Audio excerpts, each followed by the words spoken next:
Hello everyone, मैं राहुल सिंह आप सभी का स्वागत करता हूं स्टेप अप एकेडमी में। और आज के इस वीडियो में हम पढ़ने वाले हैं क्लास 10 सिविक्स का 6 चैप्टर जिसका नाम है पॉलिटिकल पार्टीज। इसका सुपर क्विक रिवीजन हम कोशिश करेंगे सबसे कम से कम समय में इस चैप्टर को पूरा कंप्लीट करें। बहुत ही इंपॉर्टेंट चैप्टर है हमारी डेमोक्रेसी के लिए। तो चलिए स्टार्ट करते हैं सबसे पहले मीनिंग से। तो हम यहाँ पर शुरुआत करेंगे पॉलिटिकल पार्टीज की डेफिनेशन से, लेकिन याद रखिएगा पॉलिटिकल पार्टीज के बारे में एक चीज़ और कही जाती है कि these are the most visible institution in a democracy. ठीक है, अब मोस्ट विजिबल इंस्टीट्यूशन क्यों कहते हैं? क्योंकि आप किसी कंट्री के रिमोट पार्ट में चले जाइए, वहाँ हो सकता है लोगों को हमारे कॉन्स्टिट्यूशनल फंक्शनिंग के बारे में नहीं मालूम हो, लेकिन पॉलिटिकल पार्टीज़ के बारे में उन्हें ज़रूर मालूम होता है। तो ये मोस्ट विजिबल फॉर्म है, लेकिन इसका मतलब ये नहीं कि ये पॉपुलर है। एक्चुअली में ये इनपॉपुलर है, इनफेमस है ना। एक्चुअली में जो भी प्रॉब्लम्स हमारी सोसाइटी में है, हमारी डेमोक्रेसी में है, उसके लिए हम पॉलिटिकल पार्टीज़ को जिम्मेदार मानते हैं। और आज हम ये देख रहे हैं कंडीशन क्या आ गई है, वर्ल्ड में सिर्फ कुछ ही कंट्रीज ऐसी बची हैं जहाँ पॉलिटिकल पार्टीज़ ना हो। आज से कुछ साल पहले तक 100-150 साल पहले, 100 साल पहले की बात करें तो कुछ ही कंट्रीज थी जहाँ पॉलिटिकल पार्टीज़ थी, लेकिन अब political parties are omnipresent. तो ये होती क्या है? Group of people. सिंपल देखा जाए तो क्या है ये? ग्रुप ऑफ पीपल है। ऐसे लोगों का एक ग्रुप है जो एक साथ आ जाते हैं ताकि वो पावर गेन कर सकें। लेकिन याद रखिए कौन से लोग एक साथ आएंगे? जिनकी सोच एक जैसी है ना। तो पॉलिटिकल पार्टी क्या है? Group of people who come together to contest elections and hold power in the government. ठीक है, और कैसे लोग एक साथ आते हैं? They agree on some policies and programmes. ठीक है, कुछ पॉलिसीज और प्रोग्राम्स पर ये एग्री होते हैं with a view to promote collective social good. ठीक है, कलेक्टिव सोशल गुड, समाज के लिए क्या अच्छा है इस चीज़ को प्रमोट करने के लिए ये लोग एक साथ आते हैं। ठीक है, लेकिन क्या सोसाइटी के लिए क्या अच्छा है, क्या बुरा है, ये हर एक की सोच अलग अलग हो सकती है। और वो लोगों को अपनी आइडियोलॉजी बताकर उनको अट्रैक्ट करने की कोशिश करते हैं। ठीक है, लेकिन अब अट्रैक्ट कर पाते हैं कि नहीं कर पाते वो अलग बात है। जो अट्रैक्ट कर लेता है वो वोट गेन करता है और रूल करता है। ठीक है, तो ये पॉलिटिकल पार्टीज में हम क्या कह सकते हैं कि एक फंडामेंटल पॉलिटिकल डिवीजन जो होता है ना सोसाइटीज में, वो नजर आता है। क्योंकि यदि ये डिवीजन नहीं होता तो इतनी सारी पॉलिटिकल पार्टीज की जरूरत ही नहीं होती। यदि अलग अलग पॉलिटिकल पार्टीज हैं, वो अलग अलग वोट्स की डिमांड कर रहे हैं, इसका मतलब फंडामेंटल पॉलिटिकल डिवीजन है। ठीक है, तो पार्टीज जो होती हैं वो एक पार्टी पूरी सोसाइटी को रिप्रेजेंट नहीं कर रही है, वो सोसाइटी किसी एक पार्ट को रिप्रेजेंट कर रही है। इसलिए हम क्या कहते हैं? They involve partisanship. Why? Because they are about a part of society. पूरी सोसाइटी नहीं है, ये पार्ट ऑफ सोसाइटी है, एक पार्ट को रिप्रेजेंट कर रही है। जैसे कि हम बोलें कि कोई पार्टी सेक्युलर है तो वो सिर्फ उन लोगों को रिप्रेजेंट कर रही है जो सेक्युलर हैं, है ना। जो सेक्युलर नहीं है उनको रिप्रेजेंट नहीं कर रही, तो वो एक पार्ट को रिप्रेजेंट कर रही। तो पार्टीशनशिप इन्वॉल्व होती है। पार्टीशनशिप मतलब क्या? किसी एक व्यक्ति का किसी एक पार्टी से लगाव होना, उसके लिए वफादारी होना, ये पार्टीशनशिप कहलाती है। ठीक है, अब ये पार्टी जो होती है इसको हम पहचानते कैसे, किस तरीके से ये जानी जाती है? पहचानते मतलब क्या? जानी जाती है। कैसे जानी जाती है? By which part it stands for, किनको ये रिप्रेजेंट कर रही है। विच पॉलिसीज इट सपोर्ट्स, किस तरीके की पॉलिसी सपोर्ट कर रही है। Whose interest it upholds. ठीक है, ये वो चीजें हैं जिससे कोई एक पॉलिटिकल पार्टी पहचानी जाती है। ठीक है, और ये पॉलिटिकल पार्टी जो है इसके 3 मेन कंपोनेंट्स होते हैं: leaders, active members and followers, है ना। इन 3 से मिलकर एक पॉलिटिकल पार्टी बनती है। ठीक, अब ये करती क्या है? तो बेसिकली देखा जाए पॉलिटिकल पार्टी क्या करती है? पॉलिटिकल पार्टी जो है ना वो पॉलिटिकल ऑफिसेस फिल करती है और क्या करती है? पॉलिटिकल पावर एक्सरसाइज करती है। पॉलिटिकल ऑफिसेस जैसे कि प्राइम मिनिस्टर का ऑफिस है, होम मिनिस्टर का ऑफिस है, डिफेंस मिनिस्टर का ऑफिस है ना। तो ये क्या करती हैं? पॉलिटिकल ऑफिसेस फिल करती हैं और वहाँ जो पावर है वो पावर एक्सरसाइज करती हैं। अब ये कैसे करती हैं? बाय परफॉर्मिंग सम फंक्शंस, है ना। तो अब हमें क्या पढ़ना है? इनके फंक्शंस। तो पॉलिटिकल पार्टीज के 7 मेन फंक्शंस हैं। ठीक है, क्या फंक्शंस हैं? पार्टीज कंटेस्ट इलेक्शन, सबसे पहला फंक्शन यही है इनका, इलेक्शन कंटेस्ट करना। अब इलेक्शन कौन कंटेस्ट करता है? पार्टी की तरफ से उसका कैंडिडेट। ठीक है, अब ये कैंडिडेट जो होते हैं ना अलग अलग डेमोक्रेसीज में अलग अलग तरीके से सिलेक्ट होते हैं, है ना। कहीं पर पॉलिटिकल पार्टी, जैसे यूएसए की बात करें तो वहाँ जो एक्टिव मेंबर्स और फॉलोअर्स होते हैं वो ये डिसाइड करते हैं कि पार्टी का मेंबर कौन होगा। लेकिन इंडिया जैसी कंट्रीज में टॉप लीडर्स ये डिसाइड करते हैं। दूसरा क्या होता है? ये पार्टीज जो है ना पॉलिसीज बनाती हैं और उनको लोगों के सामने लाती हैं। तो parties put forward policies and programmes and the voters choose from them. Voters इनमें से चूज करते हैं। अब देखो होता क्या है, इतने सारे थिंकिंग होती है लोगों की, इतने सारा ओपिनियंस होते हैं लोगों के, इन सारे ओपिनियंस को ध्यान में रखकर पॉलिसीज बनाना मुश्किल है। तो पार्टी क्या करती है ये जो वास्ट ओपिनियंस अवेलेबल हैं इनको फ्यू बेसिक ऑप्शंस में कन्वर्ट करके गवर्नमेंट के सामने प्रेजेंट करती है, जिस पर गवर्नमेंट अपनी पॉलिसीज बनाती है। ठीक है, तो ये पॉलिसीज एंड प्रोग्राम्स कौन लेकर आया है? ये पॉलिटिकल पार्टीज लेकर आई। ठीक है, अब तीसरा फंक्शन क्या आ जाता है? लॉ मेकिंग में हेल्प करती हैं, decisive role in making law. हालांकि लॉ कहाँ बनाए जाते हैं? पार्लियामेंट में, लेकिन पार्लियामेंट में जो लोग बैठे हैं वो किसी न किसी पॉलिटिकल पार्टी के मेंबर हैं, तो पार्टी जो है वो एक डिसाइसिव रोल प्ले करती है लॉ मेकिंग में। ठीक है, फिर they form and run the government. कैसे रन करती हैं गवर्नमेंट, कैसे फॉर्म करती हैं गवर्नमेंट? ये अपने लीडर्स तैयार करती हैं, उनको ट्रेनिंग देती हैं, उनको मिनिस्टर्स बनाती हैं, और वो मिनिस्टर्स ही तो हैं गवर्नमेंट एक्चुअली में, है ना। तो they form and run the government. Next क्या आ जाता है? पॉलिटिकल पार्टीज जो इलेक्शंस हार जाती हैं वो एक अपोजिशन का रोल प्ले करती हैं। बहुत इंपॉर्टेंट रोल होता है अपोजिशन का। ठीक है, क्या करती हैं ये? दे वॉइस देयर डिफरेंसेस, या जो भी गवर्नमेंट कर रही है उससे यदि कुछ डिफरेंट व्यू है या गवर्नमेंट जो कुछ गलत करे उसको क्रिटिसाइज करना, ये इनका काम होता है ना। तो they voice their different views and they criticise the government. ठीक है, ये अपोजिशन का काम है, कई सारे तरीकों से ये करती है। ठीक, अगला काम क्या है पॉलिटिकल पार्टी का? ओपिनियन शेप करना, है ना। पब्लिक ओपिनियन शेप करती हैं political parties bye there active members. ठीक है, मेंबर्स और एक्टिविस्ट जो होते हैं उसके। ठीक है, प्रेशर ग्रुप्स एंड मूवमेंट्स, है ना। प्रेशर ग्रुप्स जैसे कि इनकी एक्सटेंडेड आर्म्स होती हैं, स्टूडेंट यूनियन होती है या विमेन विंग होती है। तो ये जो प्रेशर ग्रुप्स हैं या मूवमेंट चलाते हैं या जो मेंबर्स या एक्टिविस्ट होते हैं, इनकी मदद से ये पब्लिक ओपिनियन शेप करती हैं। और सबसे इंपॉर्टेंट चीज़, they provide access to government machinery and welfare schemes. कई बार लोगों को पता ही नहीं होता कि वेलफेयर स्कीम्स क्या हैं, तो ये पार्टीज बताती हैं। कई बार लोग क्या देखते हैं कि गवर्नमेंट ऑफिसर्स इनकी नहीं सुन रहे, तो वो अपने एरिया के रिप्रेजेंटेटिव के पास जाते हैं, है ना, वो उनकी मदद करते हैं। तो इस तरीके से ये 7 फंक्शंस परफॉर्म करके पॉलिटिकल ऑफिसेस फिल करती हैं और पॉलिटिकल पावर एक्सरसाइज करती हैं। क्लियर है? अब बात करते हैं नेसेसिटी की, इनकी ज़रूरत क्यों है, क्या करती हैं, वो तो समझ में आ गया। ज़रूरत क्यों है ये भी एक्चुअली देखा जाए तो चूंकि ये फंक्शंस परफॉर्म कर रही है ना, इसीलिए हम इनकी ज़रूरत है। लेकिन एक क्वेश्चन और यहाँ पर आता है कि भाई क्या डेमोक्रेसीज पॉलिटिकल पार्टीज के बिना एग्जिस्ट नहीं कर सकती? तो यहाँ जो हम नेसेसिटी में एक और क्वेश्चन पढ़ रहे हैं वो क्या है? Why democracies can not exist without political parties. तो उसमें हम क्या देखते हैं? पहली सिचुएशन हम इमेजिन करते हैं इनकी इंपॉर्टेंस समझने के लिए, नेसेसिटी समझने के लिए, कि भाई क्यों डेमोक्रेसीज पॉलिटिकल पार्टीज के बिना एग्जिस्ट नहीं कर सकती। तो हमने एक ऐसी डेमोक्रेसी इमेजिन करी जहां पर कोई पॉलिटिकल पार्टी ना हो।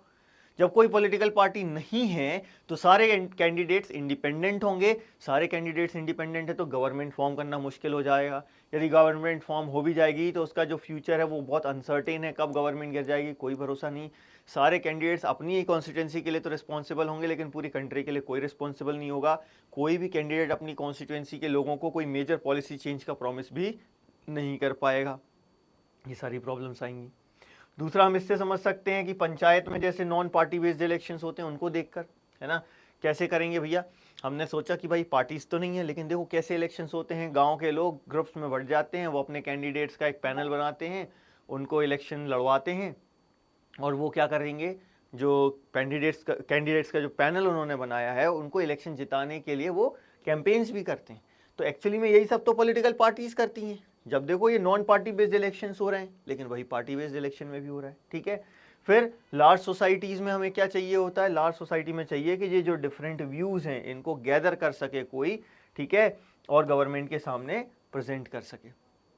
जो बहुत सारे व्यूज एंड इश्यूज होते हैं उनको गैदर करके गवर्नमेंट के सामने प्रेजेंट करने के लिए हमको कोई ना कोई चाहिए होता है, एक मैकेनिज्म ऐसा चाहिए होता है। ठीक है, तो हमें कोई एक ऐसी एजेंसी चाहिए जो इन डिफरेंट व्यूज़ को, डिफरेंट इश्यूज़ को गैदर करके गवर्नमेंट के सामने प्रेजेंट कर सके। इसीलिए पॉलिटिकल पार्टीज़ की ज़रूरत है। हमें एक कोई ऐसा तरीका चाहिए जिससे कि डिफरेंट रिप्रेजेंटेटिव्स जो हैं उनको एक साथ लाकर एक सेंसिबल गवर्नमेंट या एक रिस्पॉन्सिबल गवर्नमेंट फॉर्म की जा सके। ये पॉलिटिकल पार्टीज़ करती हैं। और एक ऐसा मैकेनिज्म चाहिए जो गवर्नमेंट को सपोर्ट भी कर सके और रिस्ट्रेन भी कर सके, पॉलिसीज़ फॉर्म कर सके, और जो भी पॉलिसीज ये गवर्नमेंट फॉर्म कर रही है उसको जस्टिफाई कर सके या अपोज कर सके। इन सारी चीज़ों को फुलफिल करने के लिए हमें पॉलिटिकल पार्टीज की रिक्वायरमेंट होती है। ठीक, अब हमें ये समझना है कि एक कंट्री में कितनी पॉलिटिकल पार्टीज होनी चाहिए। देखो इंडिया की बात करें तो इंडिया में 750 से ज़्यादा पॉलिटिकल पार्टीज इलेक्शन कमीशन के पास रजिस्टर्ड हैं, ठीक है। लेकिन क्या ये सारी पॉलिटिकल पार्टीज एक कह सकते हैं स्ट्रॉन्ग कैंडिडेट्स हैं जो इलेक्शन जीत सकती हैं या गवर्नमेंट फॉर्म कर सकती हैं? जी बिल्कुल नहीं। तो मतलब ये है कि इसमें से सिर्फ कुछ ही ऐसी पार्टीज होती हैं जिनके सीरियसली इलेक्शन जीतकर गवर्नमेंट फॉर्म करने के चांसेस हैं। तो हमारा क्वेश्चन बदल जाता है, ये नहीं कहेंगे कि कितनी पार्टीज होनी चाहिए, हमारा क्वेश्चन क्या हो जाएगा, कितनी इफेक्टिव पार्टीज होनी चाहिए, ठीक है। तो यदि हम बात करें तो देखो कुछ कंट्रीज में एक ही पार्टी इफेक्टिव होती है, कुछ में दो होती है, कुछ में उससे ज्यादा होती है। तो कुछ कंट्रीज में जहां सिर्फ एक पार्टी ही अलाउड होती है इलेक्शन कंटेस्ट करने के लिए, या ऐसा कहें इलेक्शन कंटेस्ट ना कहें, ऐसी कंट्रीज जिसमें सिर्फ एक ही पार्टी हमेशा गवर्नमेंट फॉर्म करती है, उसे हम क्या कहते हैं, वन पार्टी सिस्टम। कुछ ऐसी कंट्रीज होती हैं जहां पर पावर जो होती है वो दो मेन पार्टीज के बीच में चेंज होती रहती है, ठीक है। इसको हम बाई पार्टी सिस्टम या टू पार्टी सिस्टम कहते हैं। लेकिन इसका मतलब ये नहीं कि सिर्फ दो ही पार्टी होंगी, इसमें ऐसा नहीं कि सिर्फ एक ही पार्टी होगी, एक से ज्यादा पार्टी हो सकती है, लेकिन गवर्नमेंट हमेशा एक ही पार्टी बनाएगी। यहां पर भी दो से ज्यादा पार्टी से हो सकती हैं, इलेक्शन कंटेस्ट करेंगी, जीत सकती हैं कुछ कॉन्स्टिट्यूएंसीज, लेकिन गवर्नमेंट सिर्फ दो ही पार्टीज मेनली फॉर्म करेंगी। और कुछ कंट्रीज ऐसी होती हैं जहां पर दो से ज्यादा पार्टीज के चांसेस होते हैं, सीरियस चांसेस होते हैं कि वो इलेक्शन कंटेस्ट कर सकती हैं, या तो अपने दम पर या अलायंस फॉर्म करके, ठीक है। इसे हम मल्टी पार्टी सिस्टम कहते हैं। तो इंडिया में क्या है, मल्टी पार्टी सिस्टम है, ठीक है। अब क्वेश्चन ये आता है कि इंडिया में मल्टी पार्टी सिस्टम क्यों है? तो भैया देखो, एक चीज क्या, मल्टी पार्टी सिस्टम में हमने देखा, एक और चीज क्या देखी कि इसमें अलायंस होता है ना, अलायंस, या इसे हम क्या कहते हैं, फ्रंट। इंडिया में एनडीए है, नेशनल डेमोक्रेटिक अलायंस, जिसकी मेन पार्टी है कांग्रेस, बीजेपी। दूसरा है यूपीए, यूनाइटेड प्रोग्रेसिव अलायंस, जिसकी मेन पार्टी है कांग्रेस। और एक है लेफ्ट फ्रंट, है ना, जिसमें सारी कम्युनिस्ट पार्टीज वगैरह आ जाती हैं, है ना। तो ये तीन मेन फ्रंट थे 2014 के इलेक्शंस में, ठीक। तो क्या होती हैं ये कई सारी पार्टीज एक साथ आ जाती हैं इलेक्शन में कंटेस्ट करने के पर्पज से और इलेक्शन जीतकर पावर गेन करने के पर्पज से, तब हम इसे क्या कहते हैं, अलायंस कहते हैं या फ्रंट कहते हैं, ठीक है। तो हमारे यहाँ इंडिया में क्या है, मल्टी पार्टी सिस्टम है। तो इंडिया में मल्टी पार्टी सिस्टम क्यों इवॉल्व हुआ है? इसीलिए इवॉल्व हुआ है क्योंकि हमारे यहाँ बहुत ज़्यादा जियोग्राफिकल और सोशल डाइवर्सिटी है। क्या है, हमारे यहाँ बहुत ज़्यादा जियोग्राफिकल एंड सोशल डाइवर्सिटी है। अब इतनी ज़्यादा जियोग्राफिकल और सोशल डाइवर्सिटी कोई दो या तीन पार्टीज एब्जॉर्ब नहीं कर सकती हैं, इसीलिए हमारे यहाँ मल्टी पार्टी सिस्टम इवॉल्व हुआ है, ठीक है। अब क्वेश्चन यहाँ पर ये भी आता है, भाई सिंगल पार्टी देखा, टू पार्टी देखा, मल्टी पार्टी देखा, तो इनमें से कौन सा बेहतर है? एक्चुअली में ये क्वेश्चन ही गलत है। क्यों गलत है? इसीलिए गलत है क्योंकि कहीं पर भी हम ये देखते हैं, ये पार्टी सिस्टम जो है ना, ये हम लोग चूज नहीं करते हैं। कहीं पर भी ये पार्टी सिस्टम क्या होता है, इवॉल्व होता है। किन चीज़ों के बेसिस पर इवॉल्व होता है? नेचर ऑफ सोसाइटी के बेसिस पर, सोशल एंड रीजनल डिविजन्स के बेसिस पर, हिस्ट्री ऑफ पॉलिटिक्स के बेसिस पर, एंड सिस्टम ऑफ इलेक्शन के बेसिस पर। इन चीज़ों के बेसिस पर कहीं पर भी पार्टी सिस्टम इवॉल्व होता है। तो हम ये नहीं कह सकते कि पार्टी सिस्टम कौन सा अच्छा हो, कोई सा भी अच्छा हो सकता है। किस बेस पर? इन चीज़ों के बेसिस पर, क्योंकि ये इवॉल्व होगा, ठीक है। हम चूज नहीं कर रहे हैं, इसीलिए ये क्वेश्चन गलत होगा, ठीक। अब यदि हम पार्टीज की बात करें, अभी हमने क्या देखा, पार्टी सिस्टम। अब हमें क्या देखना, टाइप्स ऑफ पार्टीज। तो टाइप्स ऑफ पार्टीज में क्या होता है, देखो जनरली हर एक कंट्री में हम ये देखते हैं कि दो टाइप की पार्टीज होती हैं। एक जो किसी एक ही फेडरल यूनिट में है या एक दो कुछ ही फेडरल यूनिट्स में, और कुछ ऐसी होती हैं जो पूरी कंट्री में है या most of the federal units में है। तो एक होती हैं स्टेट पार्टीज और एक होती हैं नेशनल पार्टीज। तो सबसे पहले हम देख रहे हैं नेशनल पार्टीज, है ना। नेशनल पार्टीज मतलब ऐसी पार्टीज हैं जो कंट्री वाइड है, ठीक है। मतलब जो है ना, नेशन पूरे कंट्री के लगभग सारे के सारे जो स्टेट्स या फेडरल यूनिट्स हैं उनमें प्रेजेंट है, ठीक है। अब इन पार्टीज की खास बात क्या होती है, इलेक्शन कमीशन, देखो सारी की सारी पॉलिटिकल पार्टीज को कहाँ रजिस्टर कराना है अपने आप को, इलेक्शन कमीशन के पास। तो एक और टाइप की होती है रजिस्टर्ड पार्टीज। इंडिया की यदि बात करें तो वह ना स्टेट पार्टी है, यानी ना रीजनल पार्टी है और ना नेशनल पार्टी है, लेकिन वो पार्टी तो है, तो रजिस्टर्ड तो है इलेक्शन कमीशन के पास। तो इलेक्शन कमीशन क्या करता है, नेशनल पार्टी को एक यूनिक सिंबल प्रोवाइड करता है जो सिर्फ उस पार्टी का ऑफिशियल कैंडिडेट यूज कर सकता है और कोई भी नहीं। और इनकी जो आइडियोलॉजी होती है एक नेशन वाइड आइडियोलॉजी होती है, ठीक है। अब इलेक्शन कमीशन ये डिसाइड करता है कि कौन सी पार्टी नेशनल पार्टी है, कौन सी पार्टी स्टेट पार्टी है। इसके लिए क्राइटेरिया कौन बनाएगा? Election commission. तो दो क्राइटेरिया हैं। सबसे पहले हम देखते हैं स्टेट पार्टी का क्राइटेरिया क्या है। स्टेट पार्टी में ये कह रहे हैं कि यदि कोई भी पार्टी किसी असेंबली इलेक्शन में 6% वोट गेन कर लेती है और 2 असेंबली सीट्स गेन कर लेती है, ठीक है, तो वो स्टेट पार्टी कहलाती है या रीजनल पार्टी कहलाती है। ठीक। और नेशनल पार्टी के लिए क्या चाहिए? 6% वोट इन लोकसभा इलेक्शंस, या फिर इसके अलावा या तो ये हो जाए, या इसके अलावा दूसरा क्या कर सकते हैं, 6% votes in assembly elections of 4 states. Assembly election of 4 states, ठीक है। इन दो में से कोई एक चीज, 6% वोट इन लोकसभा इलेक्शन या 6% वोट 4 स्टेट की असेंबली इलेक्शन में, और इन दोनों में से 4 लोकसभा सीट्स, ठीक है। माने या तो 6% प्लस 4 लोकसभा सीट्स, ठीक है, या 6% vote in 4 assembly election and 4 Lok Sabha seats. इनमें से कोई भी एक क्राइटेरिया फुलफिल कर लें तो क्या कहलाएंगी? नेशनल पार्टीज कहलाएंगी, ठीक है। तो ये नेशनल पार्टी का क्राइटेरिया हो गया। इनको हम रिकॉग्नाइज्ड पार्टीज भी कहते हैं क्योंकि इलेक्शन कमीशन ने इनको रिकॉग्नाइज किया, और इसके बेसिस पर यदि हम कंट्री की बात करें तो 2019 में हमारे यहाँ कितनी नेशनल पार्टीज थी? 7 नेशनल पार्टीज थी जो रिकॉग्नाइज की थी इलेक्शन कमीशन ने, ठीक है। तो जरा अब इनके बारे में पढ़ लेते हैं। सबसे पहले आ जाते हैं ऑल इंडिया तृणमूल कांग्रेस, ठीक है। अब ये सबसे नई नेशनल पॉलिटिकल पार्टी कह सकते हो। ये पार्टी लॉन्च कब हुई थी? 1 जनवरी 1998 में under the leadership of Mamata Banerjee, ठीक है। और इसको नेशनल पार्टी का स्टेटस कब मिला? 2016 में। पार्टी का सिंबल अपन को यहाँ नजर आ रहा है, फ्लावर है एंड ग्रासेस हैं, फ्लावर्स एंड ग्रासेस, ठीक है। किस आइडियोलॉजी को फॉलो करते हैं? सेक्युलरिज्म को फॉलो करते हैं और फेडरलिज्म को फॉलो करते हैं, और वेस्ट बंगाल में रूल कर रही है सिंस 2011, ठीक है। ये हो गई ऑल इंडिया तृणमूल कांग्रेस। दूसरे आ जाते हैं बहुजन समाज पार्टी, बीएसपी। ये पार्टी जो है ये 1984 में कंसीराम जी की लीडरशिप में बनी थी, और ये किसको रिप्रेजेंट करते हैं? बहुजन समाज को। बहुजन समाज मतलब दलित, आदिवासी, ओबीसी एंड रीजनल माइनॉरिटीज, है ना। रीजनल माइनॉरिटी और नेशनल माइनॉरिटी अंतर होता है, तो रीजनल माइनॉरिटीज को रिप्रेजेंट करती हैं। और किससे इंस्पिरेशन मिल रही है इनको? हमारे जो लीडर्स थे जैसे कि बाबा साहेब अम्बेडकर, पेरियार रामास्वामी नायकर, महात्मा गांधी, साहू महाराज, ऐसे लोगों की जो आइडियोलॉजी थी उससे ये इंस्पिरेशन लेते हैं, ठीक है।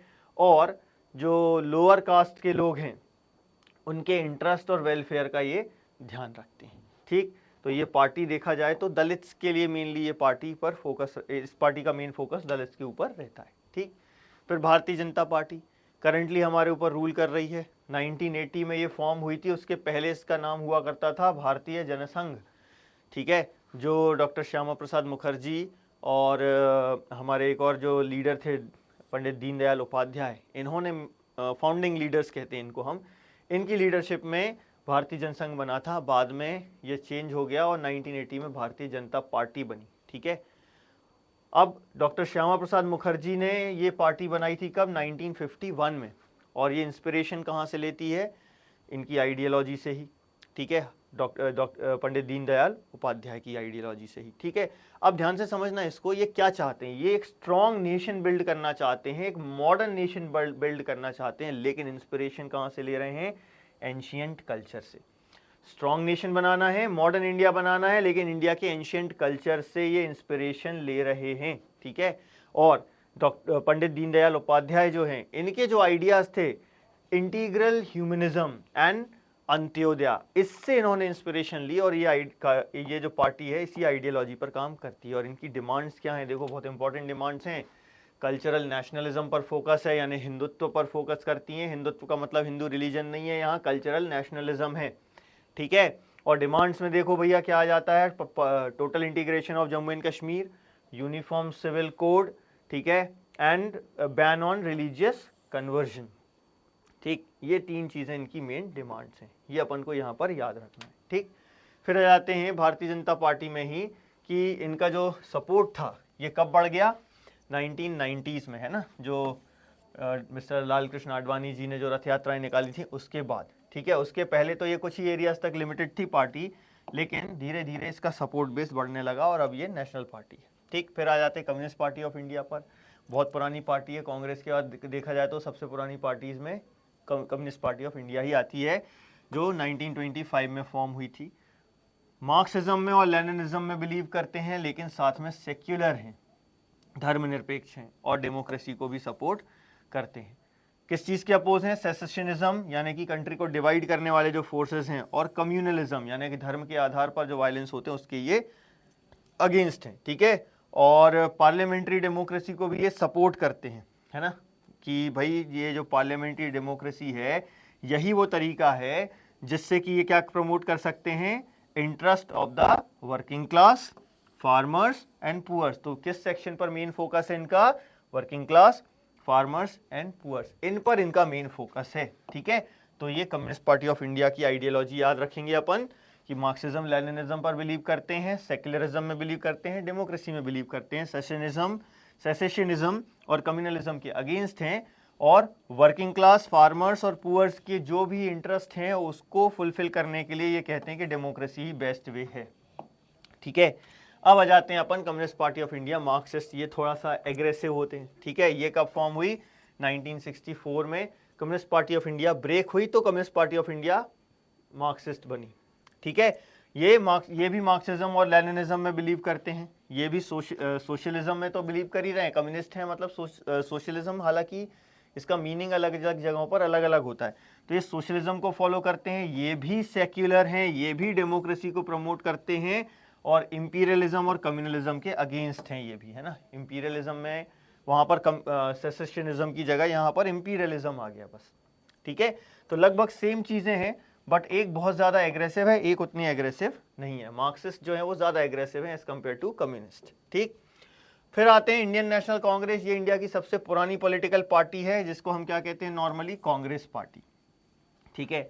अब ये वर्ल्ड की सबसे पुरानी पार्टीज में से एक है ना। 1985 में इसका फॉर्मेशन हुआ था, और उसके बाद इसमें कई बार स्प्लिट्स हुए, कई बार पार्टी टूटी फिर जुड़ी, ये कई सारे स्प्लिट्स हमको इसमें देखने मिलते हैं। लेकिन इंडियन पॉलिटिक्स में एक डोमिनेंट रोल प्ले करती है ये पॉलिटिकल पार्टी, और नेशनल लेवल पर और स्टेट लेवल पर कई डिकेड्स तक इसकी गवर्नमेंट रही है, हम ये जानते हैं दोनों जगहों पर, ठीक है। इसके कारण ही हम ये कहते हैं कि मतलब ज़्यादातर हमारी कंट्री में जो परेशानियां, उनके लिए हम कांग्रेस पार्टी को भी जिम्मेदार मानते हैं, ठीक है। अब ये क्या कह रहे हैं? ये एक सेंटरिस्ट पार्टी है। राइट और लेफ्ट क्या होते हैं? राइट मतलब कि जो रिच को सपोर्ट कर रहे हैं, लेफ्ट मतलब कि जो पुअर को सपोर्ट कर रहे हैं, ठीक है। ये कम्युनिस्ट होते हैं, ये कैपिटलिस्ट होते हैं। लेकिन कांग्रेस कैसी पार्टी है? सेंटरिस्ट पार्टी है, ठीक है। अब सेंटरिस्ट पार्टी है मतलब क्या है कि ये रिच और पुअर दोनों पर फोकस कर रहे हैं। ऐसा नहीं है कि अमीर से छीनकर गरीब को देंगे या गरीब के बारे में नहीं सोचेंगे, ये दोनों की सोच रहे हैं, ठीक है। तो आइडियोलॉजिकल ओरिएंटेशन कैसा है इसका? सेंटरिस्ट पार्टी है। और ये किस चीज को सपोर्ट कर रही है? साथ में सेक्युलरिज्म को, यानी धर्मनिरपेक्षता को सपोर्ट कर रही है, and welfare of weaker section and minorities, ठीक है। इनको सपोर्ट कर रहे हैं, सब वेलफेयर को भी बात कर रहे हैं। लेकिन देखो इकोनॉमिक रिफॉर्म्स से पीछे नहीं छूट रहे हैं, ये कह रहे हैं अपन को ये न्यू इकोनॉमिक रिफॉर्म्स करना है, लेकिन विद अ ह्यूमन फेस या ह्यूमैनिटेरियन फेस। तब तो हमने ये कहा कि इनका वेलफेयर भी होना चाहिए। इनने क्या फॉर्म किया? यूनाइटेड प्रोग्रेसिव अलायंस फॉर्म किया, और 2014 तक यूपीए की गवर्नमेंट थी, 2004 से लेके 2014 तक। इससे पहले भी कई सालों तक कांग्रेस की गवर्नमेंट रही और मेजॉरिटी गवर्नमेंट रही है, ठीक है। लोकसभा में इनका वोट का परसेंटेज भी अपन ने देख लिया कि भाई कितना है, ठीक। हालांकि ये याद नहीं भी रहे तो कोई दिक्कत नहीं है, ठीक है। अब आ जाते हैं हम नेशनलिस्ट कांग्रेस पार्टी। ये कांग्रेस से ही अलग होकर ये पार्टी बनी। इंडियन नेशनल कांग्रेस से स्प्लिट हुई 1999 में, और कौन सी पार्टी बनी? Nationalist Congress party. ये भी डेमोक्रेसी और गांधीयन सेक्युलरिज्म को सपोर्ट करते हैं, इक्वेलिटी की बात करते हैं, सोशल जस्टिस और फेडरलिज्म की बात करते हैं। लेकिन अंतर क्या है? ये चाहते हैं जो हाईएस्ट ऑफिसेज हैं गवर्नमेंट में वो इंडिया के नेचुरल बॉर्न सिटीजन्स के लिए रिजर्व कर दिए जाएं। कोई आउटसाइड ऑफ द कंट्री से आकर हमारे यहाँ का रूलर ना बन सके, हमारे यहाँ पर हाईएस्ट पोस्ट गेन ना कर सके, ठीक है। तो ये पार्टी कहाँ पर मेजर पार्टी है? महाराष्ट्र में खास तौर से इसकी सिग्निफिकेंट प्रेजेंस है। शरद पवार जी इसके मेनली लीडर हैं, ठीक है। तो ये सारी पॉलिटिकल पार्टीज हो गई नेशनल, ठीक। अब स्टेट पार्टीज की बात करते हैं। स्टेट पार्टी इसका मतलब ये नहीं है कि उसकी आइडियोलॉजी भी स्टेट होगी या रीजनल होगी। ऐसी कई सारी पार्टीज हैं जिनकी जो आइडियोलॉजी है या जो आउटलुक है वो रीजनल नहीं है, है ना। ऐसी कुछ पार्टीज यहाँ पर हमको इस मैप में दिख रही हैं, बहुत सारी रीजनल पार्टीज हैं, ठीक है। तो ऐसी कुछ पार्टीज के नाम जरा हम देख लेते हैं जो कहने को तो रीजनल पार्टीज हैं लेकिन उनकी आइडियोलॉजी नेशनल है, जैसे समाजवादी पार्टी है, राष्ट्रीय जनता दल है, ठीक है। इसके अलावा और भी कई सारी पॉलिटिकल पार्टीज हैं जो हैं तो रीजनल पार्टीज, लेकिन उनकी जो आइडियोलॉजी है वो रीजनल नहीं है, वो स्टेट स्पेसिफिक नहीं है, इवन इंटरनेशनल लेवल तक इनकी आइडियोलॉजी फॉलो की जाती है, ठीक है। अब हुआ क्या, 1990s से हम ये देखते हैं कि कोलिजन गवर्नमेंट का दौर आ गया, और 1996 से हम ये देखते हैं कि हर एक रीजनल पार्टी को कभी ना कभी नेशनल पार्टी के साथ अलायंस फॉर्म करके गवर्नमेंट का पार्ट बनने का मौका मिला है। तो कोलिजन गवर्नमेंट का दौर आ गया था 1990s से, 90s से ही शुरुआत हो गई थी, लेकिन पर्टिकुलरली 96 से हम ये देखते हैं कि इनको मौका मिलना स्टार्ट हो गया था, और ये नेशनल पार्टीज के साथ अलायंस फॉर्म कर रही थी और हमारे यहाँ फेडरलिज्म को और ज़्यादा स्ट्रेंथन कर रही थी, ठीक है। लेकिन अब देखो भाई, हम पॉलिटिकल पार्टीज की बात करें तो ये चैलेंजेस भी बहुत सारे फेस कर रही हैं। कौन कौन से चैलेंजेस फेस कर रही हैं? सबसे पहला चैलेंज क्या है? लैक ऑफ इंटरनल डेमोक्रेसी, ठीक है। इंटरनल डेमोक्रेसी नहीं है, कैसे कह सकते हैं? कुछ टॉप लीडर्स होते हैं जो हर एक पार्टी में सारी पावर गेन कर लेते हैं, अपन देख सकते हैं आज इंडिया में भी यही हो रहा है, ठीक है। ये पार्टीज अपने मेंबर्स का रजिस्टर मेंटेन नहीं करती हैं, ऑर्गेनाइजेशनल मीटिंग्स नहीं होती हैं, ठीक है। ये इंटरनल इलेक्शन कंडक्ट नहीं करती हैं टॉप पोजीशंस के लिए, और ऑर्डिनरी मेंबर्स जो होते हैं पार्टी के, उनके पास सफिशिएंट इंफॉर्मेशन नहीं होती है कि पार्टी के अंदर क्या चल रहा है, मतलब कि ये पार्टी के डिसीजन मेकिंग को इन्फ्लुएंस ही नहीं कर पा रहे हैं मेंबर्स। तो फिर काहे की पॉलिटिकल पार्टी जब सबकी नहीं सुनी जा रही है तो, ठीक है, सिर्फ टॉप लीडर्स की सुनी जा रही है। इसी से रिलेटेड हमारा सेकंड चैलेंज है, challenge of dynastic succession. Dynastic succession में क्या होता है? एक ही फैमिली के लोगों को पार्टी में मौका मिलता है, वही सारे मिनिस्टर्स बनते हैं ना। तो जो टॉप लीडर्स होते हैं पार्टी के, टॉप पोजीशंस पर किसको बिठाते हैं? अपने ही फैमिली के मेंबर्स को या अपने रिलेटिव्स को, ठीक है। अब इससे नुकसान क्या है? इसमें नुकसान ये होता है कि कई बार जिनके पास एडिक्वेट एक्सपीरियंस नहीं है या जिनको पॉपुलर सपोर्ट नहीं मिला हुआ है, वो लोग हाई पोजीशन पर पहुंच जाते हैं। इससे हमारी कंट्री को, डेमोक्रेसी को खास तौर से बहुत ज़्यादा नुकसान पहुंचता है। तीसरा चैलेंज क्या है कि जो मनी और मसल पावर जो है ना, इसका रोल बढ़ता चला जा रहा है पॉलिटिकल पार्टीज़ में। पॉलिटिकल पार्टीज जनरली उन कैंडिडेट्स को अपनी टिकट्स देती हैं, उन कैंडिडेट्स को नॉमिनेट करती हैं जिनके पास या तो बहुत सारा पैसा है या जो बहुत सारा पैसा कहीं से ला सकते हैं, ठीक है। और कई बार इलेक्शन जीतने के लिए ये क्रिमिनल्स को भी सपोर्ट कर देती हैं। ये भी एक बहुत बड़ा चैलेंज है, हालांकि इन सारे चैलेंजेस को हमने धीरे धीरे बहुत मिनिमाइज़ कर लिया है, ठीक है। चौथा चैलेंज क्या है भाई? कि कोई रियल चॉइस नहीं है हमारे पास, कोई मीनिंगफुल चॉइस नहीं है वोटर्स के पास। कैसे कह सकते हैं? रिसेंट ईयर्स की यदि हम बात करें तो ये जो पॉलिटिकल पार्टीज़ की जो आइडियोलॉजी है, ठीक है, उस आइडियोलॉजी में जो डिफरेंस हुआ करता था पहले, वो जो डिफरेंस है वो डिक्लाइन हुआ है, ठीक है। खास तौर से यदि हम इकोनॉमिक पॉलिसीज़ की बात करें तो इकोनॉमिक पॉलिसीज़ में तो डिक्लाइन हुआ ही है। बहुत डिटेल में समझोगे तब जाके हमको कहीं डिफरेंस समझ में आएगा कि एक्चुअली डिफरेंस क्या है। और कई बार तो समस्या ये होती है कि हम डिफरेंट लीडर चूज़ ही नहीं कर सकते, एक ही लीडर, पार्टी बार बार बदलता रहता है और हम उसी को चुनते रहते हैं ना। तो leaders keep shifting from one party to another party. तो ये चार मेन चैलेंजेस हैं जो हम फेस कर रहे हैं। अब इन चैलेंजेस को दूर कैसे करें भाई? इन चैलेंजेस को यदि हमें दूर करना है तो रिफॉर्म्स करना पड़ेंगे। अब ये रिफॉर्म्स भी कौन करेगा? ये पॉलिटिकल पार्टीज ही करेंगी। हम if they are not willing तो आप कुछ नहीं कर सकते। तो कैसे रिफॉर्म करें, कुछ हम यहाँ पर पढ़ने वाले हैं जो रिफॉर्म्स हो चुके हैं और कुछ जो सजेशंस आए हैं, है ना। तो हम क्या पढ़ने वाले हैं यहाँ पर कि कौन कौन से सजेशंस हमारे यहाँ आए हैं और कौन कौन से एफर्ट्स रिसेंटली हमारे यहाँ हुए हैं। तो पहले हम एफर्ट्स की बात करते हैं। सबसे पहला एफर्ट क्या हुआ? Anti defection law. डिफेक्शन क्या होता है? कोई व्यक्ति एक पार्टी की टिकट से इलेक्शन लड़ा, जीता, और जीतने के बाद किसी भी चीज़ के लालच में, पद या पैसे के लालच में वो दूसरी पार्टी में चला गया, ये डिफेक्शन कहलाता है। तो इसको रोकने के लिए एंटी डिफेक्शन लॉ बनाया गवर्नमेंट ने। क्या किया कि यदि कोई एमपी या एमएलए इलेक्शन जीत जाता है किसी एक पार्टी की टिकट लेकर, और फिर इलेक्शन जीतने के बाद यदि वो पार्टी चेंज करता है तो उसका कैंडिडेचर कैंसिल हो जाएगा।